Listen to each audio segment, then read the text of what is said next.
Okay बड़ी, आज हम देखने वाले हैं 2024 का मोस्ट एंटिसिपेटेड एनिमे जो कि है सोलो लेवलिंग। वैसे इस एनिमे के अंदर बहुत ज्यादा बड़े फाइट सीन है एंड कमाल की स्टोरी लाइन भी है। तो फिर शुरू करते हैं इसके एपिसोड 1 से। ये स्टोरी शुरू होती है करंट टाइमलाइन से। 3 साल पहले यहाँ पर हमें एक आइलैंड दिखाया जाता है जहाँ पर बहुत सारी शिप है जिसके आस पास बहुत सारे एक्सप्लोजन हो रहे हैं। तभी शिप का वाइस कैप्टन कैप्टन से बोलता है, कैप्टन क्या हमें भी ज्वाइन करना चाहिए? इस पर कैप्टन कहता है, तुम जानते हो कि ये सब करना बेकार रहेगा। हमारे वेपन्स यहाँ पर यूजलेस है, इसीलिए अब हमारे पास कोई भी चॉइस नहीं बचती है सिवाय हंटर के ऊपर डिपेंड होने के। तभी यहाँ पर सीन शिफ्ट होता है और अगर सीन में हमको एक हंटर को दिखाया जाता है जो कि किसी चीज से बच के भाग रहा है एंड वो हंटर भागते हुए सीधा अपनी टीम के पास जाता है। तभी हमें दिखाई देती है बहुत बड़ी बड़ी चींटियां जो हंटर्स के ऊपर अटैक कर देती हैं। यहाँ पर बहुत सारे हंटर मिलके उन चींटियों से लड़ने की कोशिश करते हैं, लेकिन एक एक करके वो सारी की सारी चींटियां उन हंटर्स को खाने लगती हैं। यहाँ पे एक विजर्ड भी होता है जो कहता है इन क्रिएचर्स को हराने के लिए हमारी रैंक काफी नहीं है। जहाँ पे एक हंटर लगभग उस चींटी के अटैक से मरने वाला होता है, लेकिन तभी अचानक से उसकी मदद करने के लिए कोई आता है। वो सबसे पहले आते ही उस चींटी को उस हंटर के ऊपर से हटाता है एंड इसके बाद वो अपनी हीलिंग मैजिक का यूज करते हुए उस हंटर को 1 सेकंड के अंदर ठीक कर देता है। यहाँ पर जो हंटर बिल्कुल मरने ही वाला होता है वो भी यहाँ पर हो जाता है। लेकिन तभी वो हंटर ये बात नोटिस करता है कि बहुत सारी चींटियों का ग्रुप उनके ऊपर हमला करने वाले होते हैं। लेकिन तभी एक फुंकी नाम का हंटर अपनी एबिलिटीज का यूज करके उन चींटियों को शॉक कर देता है। इसके बाद फुंकी एक बिग टाइगर नाम के हंटर को बुलाता है। अब यहाँ पर फुंकी और बिग टाइगर दोनों मिलकर उन चींटियों को मार रहे हैं। साइड में खड़े बाकी हंटर्स ये सब देख के कहते हैं कि फाइनल ओनली इस रैंक के हंटर्स आ चुके हैं। यहाँ पर हमें पता चलता है कि जो हीलिंग मैजिक का यूज कर रहा है उस हंटर का नाम है मिनोवे फॉगी। मिनोवे को कहता है, तुम लोग बहुत तेज भागते हो।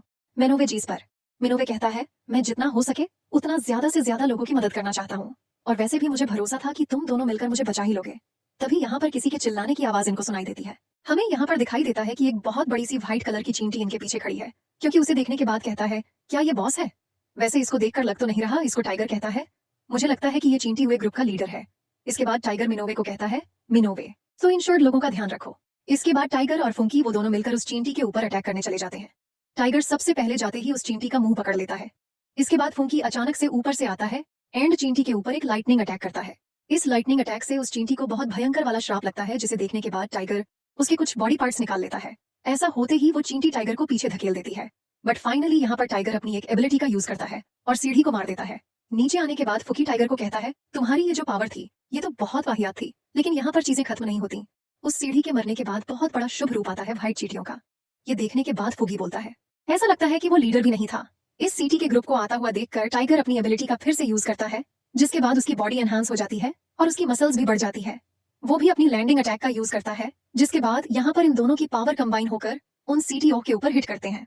तभी यहाँ पर सीन शिफ्ट होता है और हमें दिखाया जाता है कि एक मशीन नाम का बंदा इनको देख रहा है। मशीन कहता है, लगता है ये लोग टाइम पर पहुंच गए, चलो फिर अब स्टार्ट करते हैं। और हमें यहाँ पर दिखता है कि मशीन के साथ भी बहुत सारे हैंडर्स का ग्रुप है, जिनकी तरफ भी व्हाइट और लाल चींटियां बढ़ते हुए जा रही है। यहाँ पर मशीन अपनी फायर एबिलिटी का यूज करता है, जिससे सारी की सारी लाल वाली चींटियां मर जाती है। लेकिन यहाँ पर सफेद चींटियां अभी भी आगे बढ़ रही हैं। ये देखते हुए मार्शन अपने हंटर्स की टीम को आगे भेजता है। अब इसके बाद यहाँ पर एक नरेशन स्टार्ट होती है। ये 10 साल पहले की बात है। 10 साल पहले इस वर्ल्ड में एक गेट आ गया जो दूसरे डायमेंशन को इस दुनिया के साथ जोड़ता है। उस गेट के दूसरी तरफ बहुत सारे अजीब मॉइस्चर थे जिन्हें आम हथियारों से नहीं मारा जा सकता था। जिन लोगों ने उन मॉइस्चर से लड़ने की एबिलिटी को आवाके करा उन्हें हंटर कहा जाने लगा। हंटर के बॉडी के अंदर मैजिकल पावर्स होती हैं। इन्हीं मैजिकल पावर्स की बेसिस के ऊपर हंटर को एस, पीसी, डी और ई क्लास की रैंकिंग मिलती है। लेकिन कुछ लोग ऐसे भी होते हैं जो कितना भी ट्राई कर लें उनकी एबिलिटीज कभी नहीं बढ़ती। अब यहाँ पर बढ़ी, जिसके बाद कहानी 3 साल बाद की दिखाई जाती है, यानी प्रेजेंट डे की। यहाँ पर कंस्ट्रक्शन साइट पर एक कॉफी वाला एक आदमी को कॉफी देते हुए कहता है, आज की रेट के लिए आपको गुड लक। इस सेंटर का नंबर नाम है नोबुहारू माशिमा। जो भी स्कॉबी वाले को थैंक यू कहता है, तभी माशिमा का एक दोस्त उसके पास आता है। इस आदमी का नाम है शीनता माशिमा। उसे कहता है, क्या हुआ शीनता? मुझे तो लगा था कि तुमने हंटर की जॉब छोड़ दी थी। शीनता बताता है कि उसकी बीवी को एक और बच्चा होने वाला है। माशिमा कहता है, अच्छा वैसे अगर हम सक्सेसफुल रेट करें तो हम बहुत ज्यादा पैसे कमा सकते हैं। लेकिन चिंता कहता है, मुझे नहीं लगता है वो आशिमा की मैं तुम्हारे लेवल का हूँ, और वैसे भी मैं ज्यादा स्ट्रांग नहीं हूँ। तभी वहाँ पर एंट्री होती है हमारे मेन कैरेक्टर की, जिसका नाम है शनशिन। वो संघ के वहाँ आते ही सब उसको गुड मॉर्निंग और है हेलो करने लगते हैं। संघ जिसके रिप्लाई में कहता है, आप सबको देखकर खुशी हुई। तभी आशिमा संघ को पूछता है, और बताओ तुम अच्छे से खा भी रहे हो? संघ जिसके रिप्लाई में संघ कहता है कि आप मेरी चिंता मत करिए। ये देखने के बाद शीनता थोड़ा शॉक हो जाता है और मशीमा से पूछता है, आखिर ये बच्चा कौन है और क्या ये स्ट्रांग है? सभी लोग इसका इतना हालचाल क्यों पूछ रहे हैं? इसका रिप्लाई देते हुए मशीमा थोड़ा हंसता है और चिंता को कहता है, ज्यादा तुमने अभी कहा, ये बिल्कुल उसका ऑपोजिट है। इसने हमें तब ज्वाइन करा जब तुम हमें छोड़ के गए थे, और सभी ने इसका एक निकनेम भी रखा है जो है दी वीकेस्ट हंटर ऑफ ओएनएल मैनकाइंड मासीमा की ये सारी की सारी बातें सुनने के बाद शीनता यहाँ पर शॉक हो जाता है और कहता है, क्या सही में ये वीकेस्ट है? माँ शिवा इस पर कहता है कि ये लड़का इतना वीक है कि इसको रैंक के मिशन पर भी हॉस्पिटल के अंदर भर्ती करना पड़ा था। चिंटा कहता है, मुझे तुम पे भरोसा नहीं हो रहा, सच बताओ, सच में ये इतना वीक है? चिंटा कहता है, इसको यहाँ पर बुलाया गया है, इसका मतलब ये है कि अगला मिशन हमारा बहुत ईजी है। माँ शिवा लास्ट में चिंटा से कहता है, इसको ये सब बातें पता मत लगने देना कि हमने अभी क्या बात करी है। लेकिन हमें पता चलता है कि संघ ने ये सारी की सारी कन्वर्सेशन सुन ली है। संघ मन ही मन कहता है, खैर जो भी है, ये लोग कह तो सही रहे हैं। तभी यहाँ पर एक लड़की आती है जो संघ को कहती है, जिन्हों क्या तुम दोबारा से घायल हो गए? इस लड़की का नाम है जूही। संघ जूही को देखकर बोलता है, जूही हम दोबारा से एक मिशन के ऊपर जा रहे हैं। जूही कहती है, अरे ये सब बातें छोड़ो, तुम ये बताओ कि तुम्हारे चेहरे को क्या हुआ? संघ कहता है, अरे कुछ नहीं, वही जो होता रहता है वही हुआ है। जूही संघ को अपना ध्यान रखने के लिए कहती है। इसके बाद ये दोनों साइड में जाके बैठ जाते हैं, जहाँ पर जूही संघ उसे कहती है, मैं सुना था कि तुम हॉस्पिटलाइज्ड हुए थे सांगू। उसे बताता है कि ई रैंक के मिशन में वही इकलौता ऐसा हंटर था जो खुद को चोट पहुंचा के आया था। जिस पर जूही उसे पूछती है, क्या तुम्हारी टीम में कोई हीरर नहीं था सांगू? उसे बताता है कि उसके अलावा जितने भी टीम मेंबर थे वो सारे हाई रैंक के थे, इसलिए वो अपने साथ हीर को लेके नहीं गए थे। इस बात पर जूही गुस्सा होकर बोलती है, ऐसा वो कैसे कर सकते हैं? किसी को भी हिलर की जरूरत कभी भी पड़ सकती है। संगो कहता है, कोई बात नहीं, मैं ये बहुत ज्यादा वीक हूँ, इसीलिए मुझे इसकी आदत है। इसके बाद संगो चला जाता है क्योंकि इनके मिशन का टाइम हो चुका है। यहाँ पर एक आदमी है जो सबसे कहता है, मुझे ये बताने में खुशी हो रही है कि इस रेड के अंदर मैं आपका कैप्टन हूँ और मेरा नाम है सॉन्ग और मुझे आप सभी से मिलकर अच्छा लगा। सभी हंटर सॉन्ग को कहते हैं, आप जरूर है रैंक 1 हंटर होंगे, इसलिए आपको कैप्टन बनाकर हमें अच्छा लग रहा है।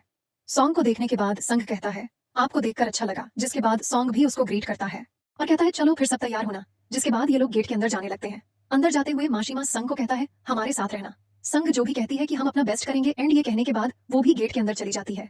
यहाँ पर संघ अपनी एक नाइफ निकालता है एंड हमें पता लगता है कि उसके पास ये इकलौता वेपन है जिसके अंदर भी बस थोड़ा बहुत मैच होता है। ठीक है, वो ये भी कहता है कि मेरी इनकम इतनी कम है कि बस मैं यही नाइफ अफोर्ड कर सकता हूँ, लेकिन कुछ ना होने से अच्छा तो यही है। जिसके बाद वो भी फुल कॉन्फिडेंस के साथ गेट के अंदर घुसता है।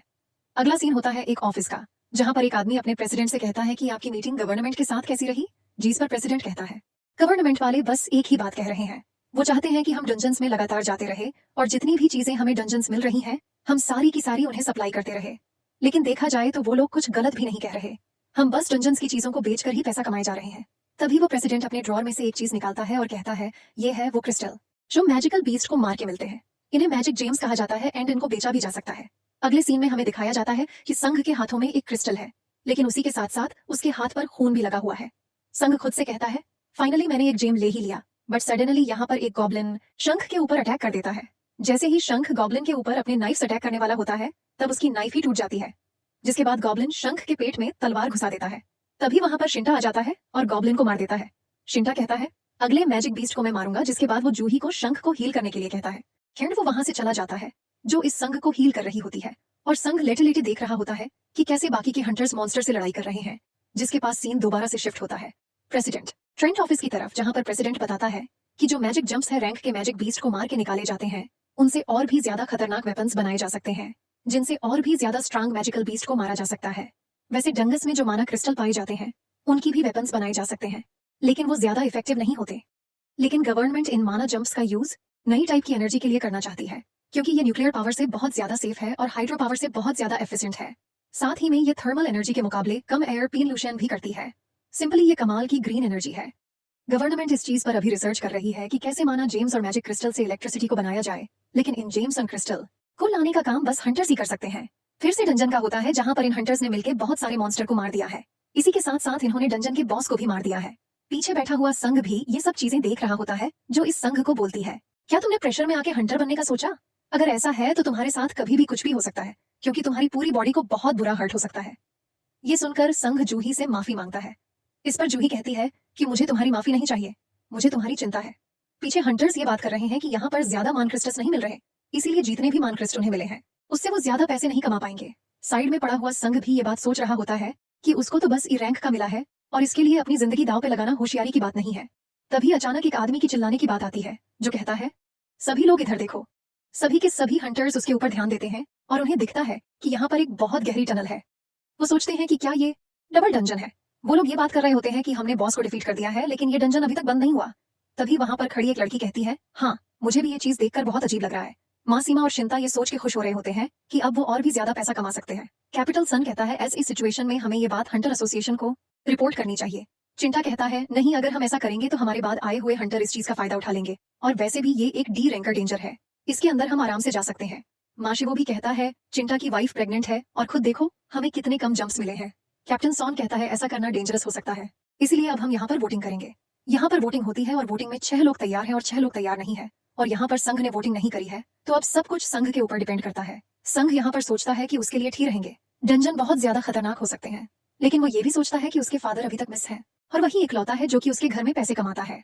इसी के साथ ही साथ उसको अपनी मॉम के हॉस्पिटल के खर्चों को भी उठाना है, और इसी के साथ ही साथ उसकी एक बहन भी है जो कॉलेज में पढ़ाई कर रही है, इसीलिए उसको पैसों की बहुत ज्यादा जरूरत है। इसीलिए संघ यहाँ पर ये चीज डिसाइड करता है कि वह डंजन के अंदर जाएगा। इसके बाद हमें नेक्स्ट सीन एक अलग से जगह दिखाया जाता है, जहाँ पर एक लेडी एक आदमी से कह रही होती है कि अब आप अपना हाथ इस ब्लैक क्रिस्टल के ऊपर रखो। जैसे ही वो आदमी अपना हाथ उस ब्लैक क्रिस्टल के ऊपर रखता है, उस आदमी को अपनी हंटर रैंक पता चल जाती है, जहाँ पर हमें बताया जाता है कि इस जगह पर लोगों को उनकी हंटर रैंक बदल जाती है, और यहाँ पर अलग अलग एसोसिएशन के लोग इन हंटर्स को अपने साथ ज्वाइन करवाने आते हैं। यहाँ पर एक एजेंट किसी से बात करते हुए कहता है हमारे साथ एक बी रैंक और 2 सी रैंक के हंटर जुड़ने के लिए तैयार हो चुके हैं। जिस आदमी से वो एजेंट बात कर रहा होता है वो आदमी उसका बॉस है, जिसका नाम है मिस्टर जॉय। मिस्टर जॉय उस एजेंट से कहता है जेंडर और एज को मत देखना, बस टैलेंटेड लोगों को अपने साथ रखो, लेकिन मुझे नहीं लगता कि हमारे एसोसिएशन को चाहे इनसे कोई बेटर हैंडर मिल सकता है। इसके बाद हमें अगले सीन में दिखाया जाता है कि 2 चोर एक औरत का पर्स लेके भाग रहे होते हैं। स्कूटी पर भागते हुए उन चोरों के सामने एक लड़की दिखती है। वो चोर उस लड़की को अपने सामने से हटने के लिए कहते हैं, लेकिन वो लड़की कूदती है और उन चोरों से पर्स छीन लेती है। एंड यहाँ पर ये चीज हमें बहुत ज्यादा फास्ट दिखाई जाती है। जिस औरत का पर्स चोरी हुआ था वो औरत उस लड़की के पास आती है और अपना पर्स लेकर उस लड़की को थैंक यू बोलती है। इस लड़की का नाम ही चाहे इन है, चाहे को देखकर उसके आसपास लोगों की भीड़ जमा हो जाती है। चाहे इन एक एस रैंक हंटर है और वो देखने में क्यूट भी है, इसलिए उसके बहुत सारे लोग फैन भी हैं। लोगों की इतनी सारी भीड़ देखने के बाद चाहे वहां से कूदते कूदते चली जाती है। अगला सीन फिर से डजन का होता है, जहां पर हंटर पार्क कर रहे हो। बहुत टाइम हो गया और हम तब से लेकर अभी तक इस केव में ही घूमे जा रहे हैं। यहाँ पर इनको घूमते घूमते टोटल 40 मिनट हो चुके हैं और वो जो गेट है वो क्लोज हो जाता है बॉस को मारने के 1 घंटे बाद, इसीलिए अभी इनके पास बस 20 मिनट ही बचे हुए हैं। यहाँ पर संघ जूही से कहता है कि मुझे माफ कर देना, मेरे से तुम्हें भी यहाँ आना पड़ा। जूही कहती है अरे कोई बात नहीं। जीस पर संघ उससे कहता है क्या तुम्हें सच में बुरा नहीं लग रहा। ये सुनकर जूही संघ पर चिल्लाता है और वह कहती है कि तुम उस गॉब्लिन से मर भी सकते थे, एंड मैं अपनी हीलिंग का यूज करके तुम्हें बहुत मुश्किल से बचा पाई हूँ, और वैसे भी तुमने यहाँ पर आने के लिए हाँ क्यों करी। यहाँ पर संघ वो जूही से माफी मांगता है और मरिमन सोचता है बी रैंक हंटर जूही है, इसी की वजह से मैं हर बार बच पाता हूँ। जूही कहती है अगर तुम्हें माफी मांगनी है तो तुम अगली बार मुझे खाना खिला देना। ये सुनकर संगू थोड़ा चौंक जाता है, जिसे देखने के बाद जूही कहती है क्यों, क्या हुआ तुम्हें, मेरे साथ खाना खाना पसंद नहीं है। यहाँ पर संगू जूही से कुछ कहने वाला होता था। बहुत बड़ा सा दरवाजा है, उस दरवाजे को देखने के बाद सभी हंटर कहते हैं कि इतना बड़ा दरवाजा यहाँ क्या कर रहा है। माशिमा और सिंटा कहते हैं हम तो इस दरवाजे के अंदर जाएंगे क्योंकि हम खाली हाथ वापस नहीं जा सकते, और सॉन्ग की तरफ देख के कहते हैं क्यों, ये सही रहेगा ना। कैप्टन एंड इस बात पर सॉन्ग भी राजी हो जाता है। अगले सीन में हमें एक मीटिंग दिखाई जाती है, जहां पर हमें पता लगता है कि प्रेसिडेंट का नाम गो गुनहे है और ये हंटर एसोसिएशन के प्रेसिडेंट है। वो ये कह रहे होते हैं कि मुझे आशा है कि आप में से आगे चलकर कुछ लोग हंटर्स बनेंगे, और वो सभी को बताते हैं कि ये पोर्टल 10 साल से भी ज्यादा एग्जिस्ट कर चुका है एंड अभी भी डंजन के अंदर बहुत सारी मिस्ट्रीज है जो कि अनसोल्वेड है। हंटर बनना एक बहुत खतरनाक काम है, इसलिए इस प्रोफेशनल में सर्वाइव करने का बस एक ही रोल है, हमेशा सावधान रहो। इसके बाद अगला सीन फिर से डंजन का होता है, जहां पर हमें दिखाया जाता है कि हंटर्स ने इस गेट को खोल दिया है। उस गेट के खुलने के बाद बहुत सारी ब्लू फ्लेम्स चलने लगती है, जिसे देखने के बाद सभी लोग कहते हैं ये जगह तो बड़ी कमाल की है, एंड इस टाइप के डंजन में वो पहली बार आए हैं, और सभी हंटर्स को वहां पर बहुत बड़े बड़े स्टेट्यूज दिखते हैं। इन सभी स्टेट्यूज में से कुछ स्टेट्यूज ने बहुत सारे म्यूजिकल इंस्ट्रूमेंट पकड़ रखे हैं। यहाँ पर सन की नजर एक स्टेट्यू के ऊपर जाती है, चीज को देखकर वो कहता है ये स्टेट्यू बाकी सभी स्टेट्यू में सबसे ज्यादा बड़ा है। इसके बाद वो सभी हंटर मैजिक बीस्ट को ढूंढने की कोशिश करते हैं, लेकिन उन हंटर्स को एक भी मैजिक बीस्ट नहीं दिखाई देता। तभी यहाँ पर कैप्टन सॉन्ग एक चीज नोटिस करता है, वो दिखता है कि जमीन पर एक मैजिक सर्किल बन रखा है। तभी एक हंटर कैप्टन सॉन्ग को बुलाकर कहता है यहाँ पर एक अजीब सी भाषा दिख रखी है। कैप्टन सॉन्ग जैसे ही उसको देखता है वो बोलता है इस पर गार्डन एंड टेम्पल के रूल रखे हुए हैं। सबसे बड़ा रूल है गॉड की पूजा करो, दूसरा रूल गॉड को प्रेस करो, तीसरा रूल है गॉड पर भरोसा रखो। दूसरी तरफ जूही संघ से बोलती है ये जो सबसे बड़ा वाला स्टेच्यू है इसकी अभी आंख हिली थी और ये हमें ही देख रहा था। सुन कहता है नहीं ऐसा नहीं है, शायद तुम्हें गलत फहमी हुई हो। साथ ही साथ कैप्टन सॉन्ग चौथा रूल बोलता है जो भी इन रूल्स को नहीं मानेगा वो इस जगह से जिंदा वापस नहीं जा पाएगा। तभी यहाँ पर वो दरवाजे बंद हो जाते हैं जहां से वो सभी हंटर्स अंदर घुसे थे, एंड इस चीज को देखकर सभी डर जाते हैं। यहाँ पर एक हंटर बहुत बहुत गुस्से में कहता है इसीलिए मैं यहाँ पर नहीं आना चाहता था, मुझे पता था कि यहाँ पर कुछ मिलने वाला नहीं है। एंड वो हंटर वहां से जाने लगता है, और जैसे ही वो हंटर गेट को छूता है गेट के पास खड़ा एक स्टेच्यू हिलता है और उस हंटर को आधा काट देता है। एंड अभी जो उस हंटर के साथ हुआ ये चीज देखकर बाकी के हंटर शॉक हो जाते हैं और कुछ डर के मारे चिल्लाने लगते हैं। यहाँ पर संघ डर के मारे सोचने लगता है कि जो हंटर अभी मरा वो आखिर कौन से लाइन का था। वो जो भी हो मुझसे तो बहुत ज्यादा स्ट्रांग था। साथ ही साथ हमें यह भी दिखाई देता है कि जी स्टेच्यू ने उस हंटर को मारा था। वो वापस अपनी पोजीशन पे जाके खड़ा हो जाता है। यहाँ पे संग ये सोचता है कि ये एक डी रैंक डेंजर हो ही नहीं सकता। बट इन सब चीजों के बाद जैसे ही वो अपने पीछे उस बड़े से स्टेच्यू को देखता है, वो स्टैच्यू भी अचानक से संग की आंखों में झांकता है, जिसे देखने के बाद संग बहुत डर जाता है। अब यहाँ पर संग वो अपने लाइफ के बारे में सोचता है। वो ये सोचता है कि कैसे पहले ही मिशन में वो अपनी टीम से बिछड़ गया था और उसके ऊपर अटैक हो गया था। इसी के साथ साथ एक बार ऐसा हुआ था कि वो लगभग मरने ही वाला था। वो बताता है कि हंटर्स मैजिक जाम का यूज वेपन खरीदने में करते हैं, जिससे कि वो मैजिक बीस्ट को मारकर और भी ज्यादा पैसे कमा पाए। लेकिन संघ के पास ऐसा कुछ भी नहीं था। अगर उसके लाइफ टूटी तो उसको अपने हाथों का यूज करना पड़ेगा। संघ यहाँ तक इतना गरीब है कि वो नए जूते भी नहीं पी सकता, इसलिए उसको ना चाहते हुए भी ये हंटर वाला काम करना पड़ता है। इसके बाद सीन प्रेजेंट में शिफ्ट होता है, जहाँ पर संघ बहुत जोर से चिल्लाता है, सभी झुक जाओ। तभी वो सबसे बड़ा वाला स्टैचू अटैक करता है और इस अटैक में आधे से ज्यादा हंटर मर जाते हैं। संघ को यहाँ पर समझ नहीं आ रहा होता कि आखिर चल क्या रहा है। वो जगह पर ट्रैप हो चुका है और बाहर जाने का कोई भी रास्ता नहीं है। उसको ये भी लग रहा है कि वो अब मरने वाला है। सोबडीज यहाँ पर। इसी के साथ ये एपिसोड होता है खत्म। से इस वीडियो को लाइक कर दो।